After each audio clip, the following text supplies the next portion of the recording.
Assalamualaikum warahmatullahi wabarakatuh. Kembali lagi di Adiksi Podcast, tempat bercerita yang candu. Adiksi Podcast akan memberikan kalian semua berbagai informasi, inspirasi, dan juga aspirasi. Bersama saya, Siti Fatma.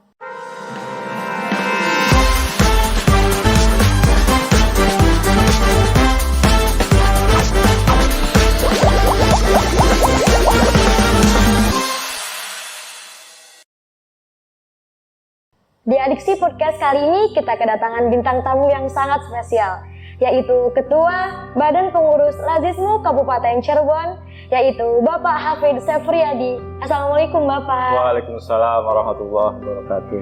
Ya, bagaimana kabarnya Bapak? Alhamdulillahirrahmanirrahim, baik, bebas COVID-19, zakat tangguh, Indonesia tumbuh. Ya, Masya Allah, Alhamdulillah. Oh iya Pak, kesibukan apa sih yang sedang dijalani oleh Lazismu akhir-akhir ini Pak? Ya, alhamdulillah kita beberapa hari ke depan kita akan kedatangan hari yang istimewa atau bulan yang istimewa, itu bulan Ramadan ya.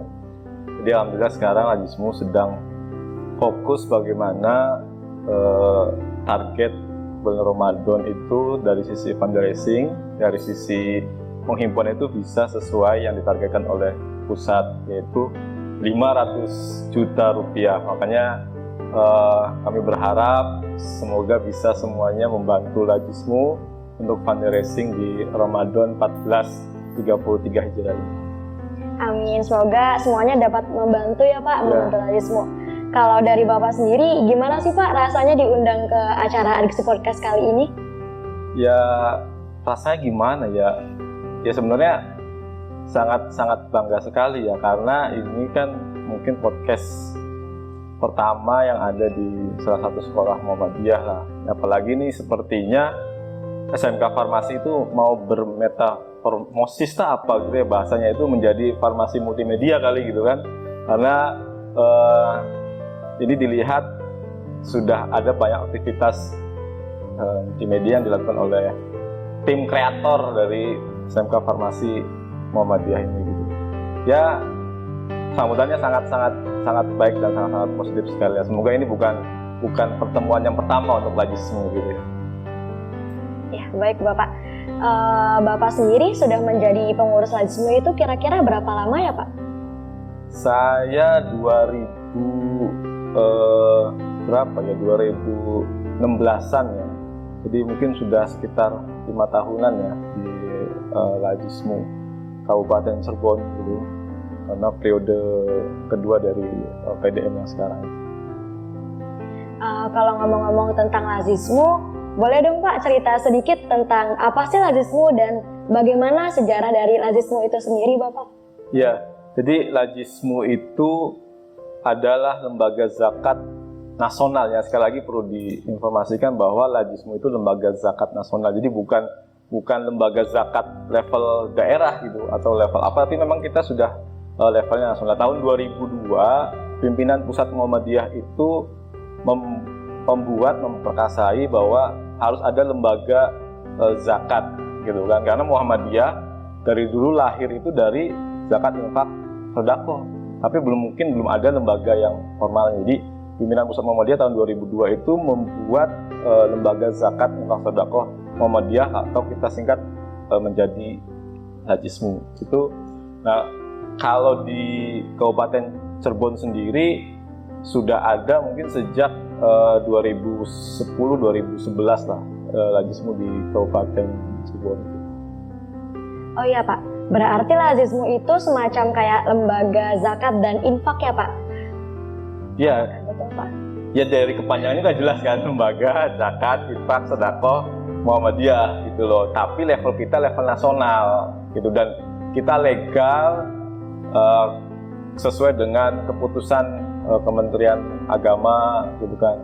Ada beberapa keputusan legal ya yang ada di Lazismu itu.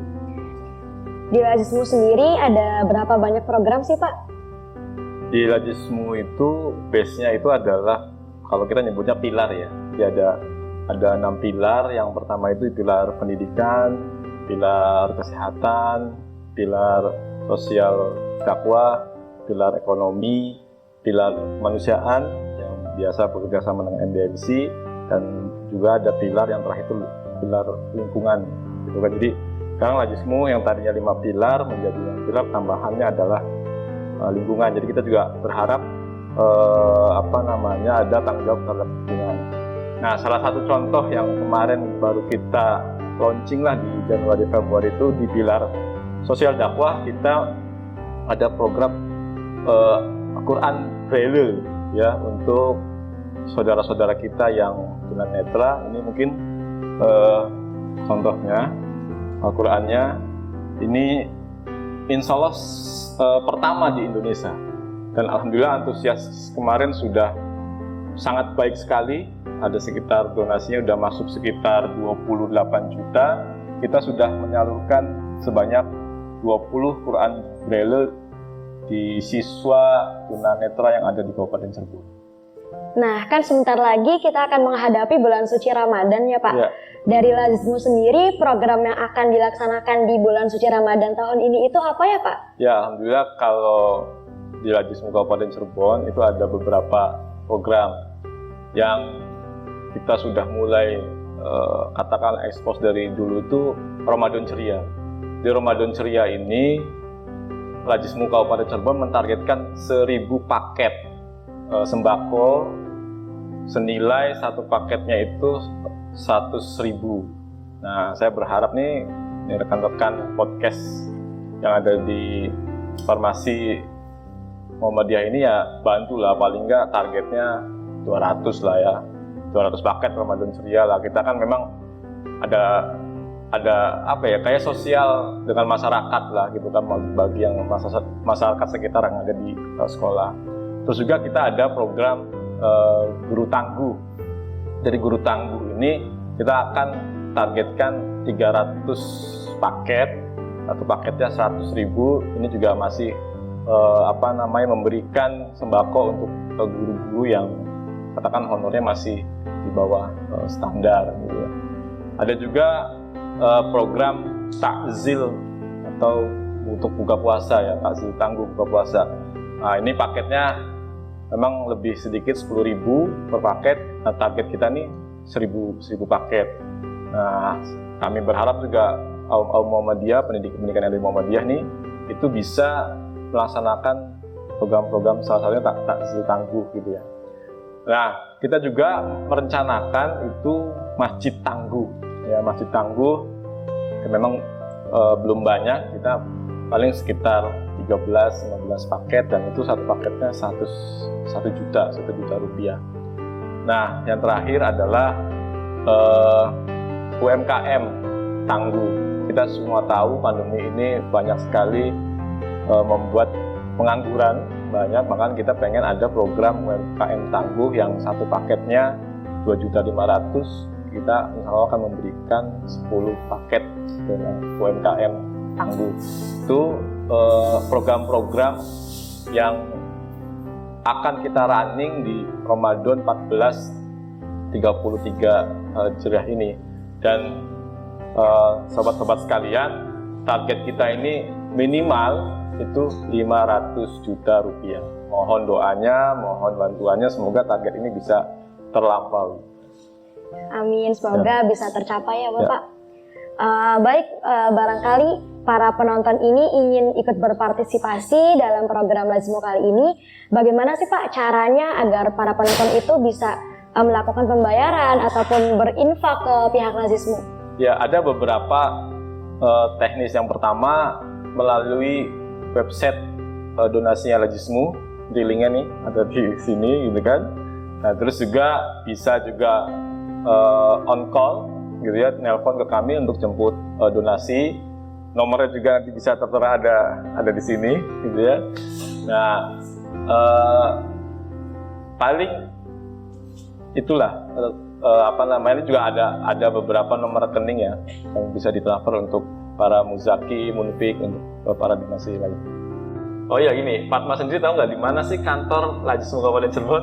Ya, Fatma tahu Pak, di Jalan Tuparef nomor 70, sebelah Tokomu dan sebelah Masjid Tajaswan. Wah, ini up to date nih, remaja yang milenial ya. Jadi pada sobat sekalian yang ingin juga menyampaikan zakat infak sedekah secara langsung, itu bisa datang saja ke kantor kami tadi di Jalan Tuparef nomor 70. Iya Pak, Fatma sendiri kan aktif ya Pak dalam organisasi IPM. Bagaimana cara IPM untuk mensukseskan program Lazismu Kabupaten Cirebon ini di bulan Ramadan? Ya, terima kasih. Ini menarik pertanyaannya.